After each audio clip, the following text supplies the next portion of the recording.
Ora viva, aqui um pequeno vídeo para mostrar aqui uma coisa muito engraçada que me consumiu algumas horas de análise, mas já descobri o que é, já resolvi.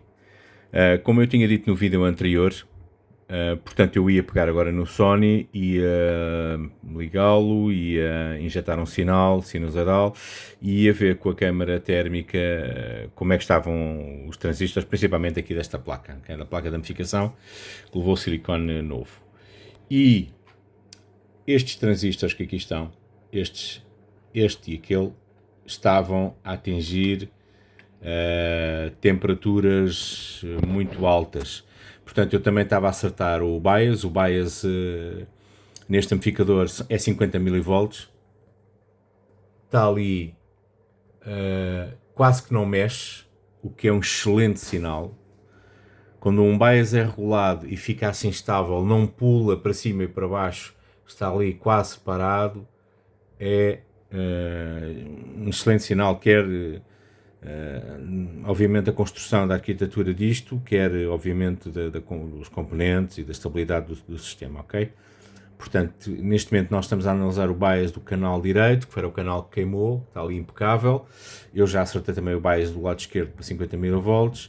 E quando estava a fazer, quanto mais rodava o trimmer para subir o bias para os 50 mV, portanto, isto quando ocorreu o problema, aqueles dois transistores, o 607 e o 608, subiam, começavam a aquecer, portanto, começava a passar muita corrente por ali, e já iam em 70 graus, 80, e eu apercebi-me porque antes de meter a câmara térmica, tinha a mão perto dos transistores porque estava a regular aquele trimmer e sentia o calor perto e percebi logo que havia ali um problema. Fui buscar a câmera e aquilo já ia em 70 e tal graus, quase 80. Desliguei logo o equipamento, fui buscar a câmara térmica e realmente verifiquei quando rodava este trimmer para pôr os 50 mV necessários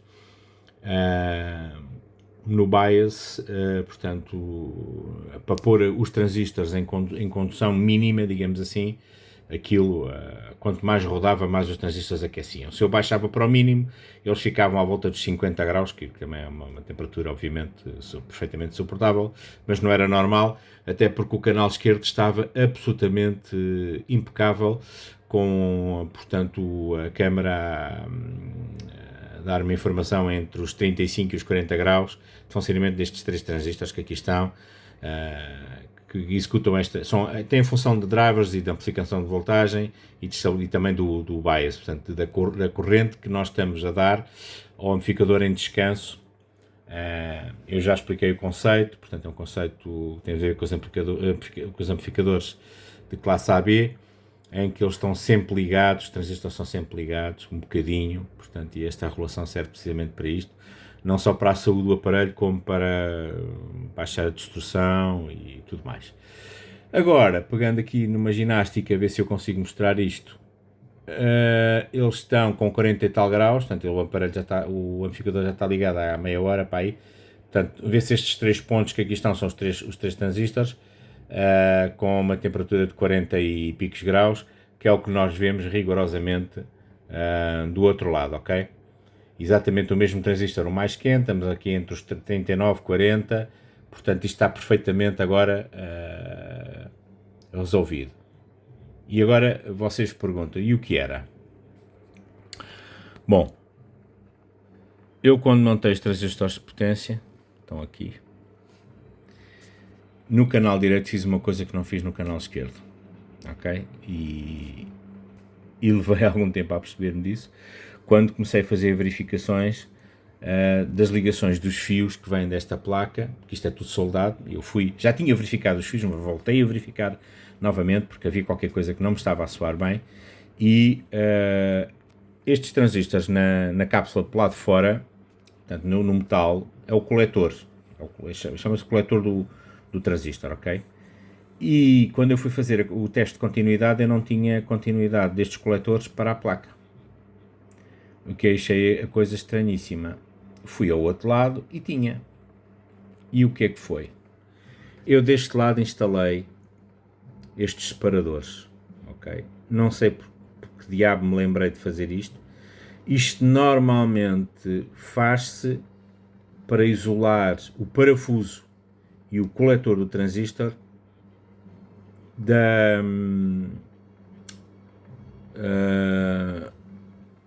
do elemento de arrefecimento, portanto, do dissipador, okay? Porque o dissipador está ligado à massa, ao chassi. E, obviamente, se nós ligarmos isto direto, ou neste caso, se não pusermos o isolador, significa que o parafuso vai fazer contacto com o coletor do transistor e vai fazer contacto também com o dissipador, que está ligado à massa, portanto fazemos aqui um curto-circuito, ok?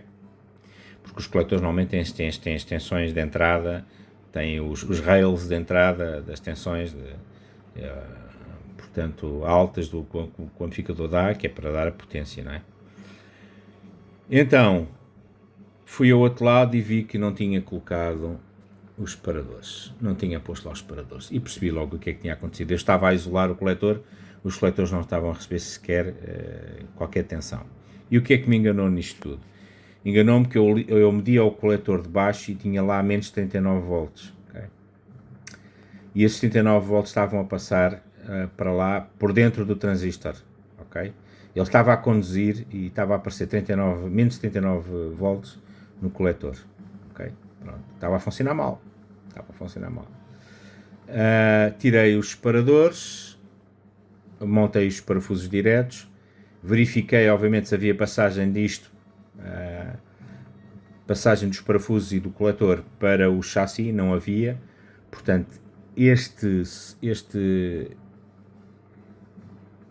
dissipador está lacado, portanto está isolado, e os parafusos, por vistos, ao passarem por dentro destes orifícios, o que é estranho, normalmente isso não acontece, não estão a tocar no dissipador, ok? E estes isoladores servem precisamente para garantir isso, ok? Não haja esse contacto. Depois fui tentar buscar fotografias antigas do aparelho, como ele estava, a tentar perceber se o que cá estava, se os transistores cá estavam com estes parafusos são os mesmos. Se estavam lá os separadores. E de facto, epá, não consegui encontrar. Tirei imensas fotografias, mas não tenho nenhuma, ainda tenho que ir ver aos vídeos, não tenho nenhuma que tenha uma fotografia daquele ângulo para eu perceber se originalmente estavam lá ou não. Mas pronto, agora sim, agora estamos completamente prontos para injetar um sinal de 1 kHz sinusoidal nesta coisa, a ver o que é que acontece, se ainda vamos ter mais situações engraçadas, ou se vamos ter um som daqui absolutamente brutal e eu vou-me apaixonar por este aparelho e vou ficar com ele. Vamos ver o que é que vai acontecer. Então até à próxima. Uma notinha rápida, já depois de me despedir, mas uma nota rápida. Eu no último vídeo acho que expliquei um bocadinho mal o funcionamento destes amplificadores que têm 4 transistores todos NPN, ok? Isto é pronto, na altura, em 1970, década de 70, 80, mais de 70 até, isto era uma forma de fabricar amplificadores mais baratos, ok? Porquê? Porque os PNPs eram transistores muito caros, ok? Eram transistores mais caros que os NPN, era por causa da tecnologia que tinham de fabrico, e então esta marca, a Sony e outras marcas, fizeram muitos amplificadores em que os transistores de saída todos eram NPNs. Isto é uma configuração quase complementar, chama-se quase complementar ou pseudo-complementar. Portanto, isto simula um estágio push and pull NPN-PNP, mas só usando transistores NPN. Okay? Portanto, um quase complementar. O semiciclo, o ciclo negativo é produzido pelos NPN em configuração Darlington ou com um inversor de fase, um driver, ok? Pronto. E é assim portanto, que é assim que funciona, e funcionam perfeitamente. O transistor inferior, que imita o PNP, portanto este aqui de baixo, é acionado através de outro transistor NPN que inverte o sinal. Portanto, isto foi uma forma que eu considero sinceramente muito inteligente dos engenheiros da altura fazerem um amplificador mais barato e que funciona perfeitamente. Pronto, e conduz um semicírculo positivo e outro negativo, mesmo com ambos os transistores NPN. Portanto, foi muito engenhoso, sinceramente, ainda hei de ir à procura de saber quem é que foi a equipa ou o engenheiro originalmente que inventou isto, o que é fantástico. E não tem alterações nenhumas no nível de som, eu pelo menos não noto, sinceramente não noto para um verdadeiro,